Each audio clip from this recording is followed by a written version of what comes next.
বন্যার সময় ত্রিপুরার একমাত্র জলবিদ্যুৎ কেন্দ্র যেখান থেকে বিদ্যুৎ উৎপন্ন হয় সেই সেখানেই জল ঢুকে খারাপ হয়ে গেছে মেশিন পত্র, এমনটাই অভিযোগ উঠে আসছে করবুক থেকে। তবে পুনরায় জলবিদ্যুৎ উৎপাদন করা যায় কিনা, সেক্ষেত্রে নতুন ভাবে মেশিনগুলো ঠিক করা যায় কিনা, সেই বিষয়ে আজকে সরেজমিনে তদন্ত বা প্রত্যক্ষ করলেন বিধায়ক সঞ্জয় মানিক ত্রিপুরা। 43 করবুক বিধানসভা কেন্দ্রের তীর্থমুখ মাঠে বা মেলার মাঠকে কেন্দ্র করে নতুন ভাবে সেখানে কাজ চলছে। কি বক্তব্য উঠে এসেছে আজকে সঞ্জয় মানিক ত্রিপুরার, শুনুন। কারণে ফ্লাডের পর টোটালি অচল।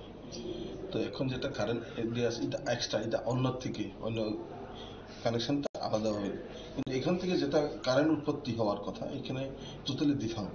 তো এখন বাইরের থেকে লোক আসে, দিল্লি থেকে লোক আসে, এনএইচপিসি, তারা আজকে সার্ভে করবে, সবকিছু দেখাশোনা করার পরে, সব টেস্টিং করার পরে কোন জায়গাতে কি আসে, কোনটা চেঞ্জ করতে হবে, কোনটা রিনোভেশন করতে হবে, সবগুলি মিলেই ওনারা আজকে এটা রিপোর্টটা দিয়ে দেবেন। এটার পরে একটা ডিপিআর তৈরি হবে, এটার পরে আমরা নতুনভাবে এখানে পাওয়ার জেনারেশন হবে। এটা আমাদের একটা। আপনারা শুনলেন সঞ্জয় মানিক ত্রিপুরার বক্তব্য। তীর্থমুখে মেলাকে সামনে রেখে নতুন করে মাটি কেটে সমান করে কাজ চলছে। অন্যান্য বছরের তুলনায় এই বছর জাঁকজমক হবে। প্রত্যেক বছর দেখা যায় ব্যবসায়ীরা দোকানে ভিটে পায় না, তবে এবছর যাতে ভিট পাওয়া যায় তার জন্যই চলছে তারই প্রস্তুতি, এমনটাই জানালেন বিধায়ক। ছোট্ট বিরতির পর ফিরবো, সঙ্গে থাকুন।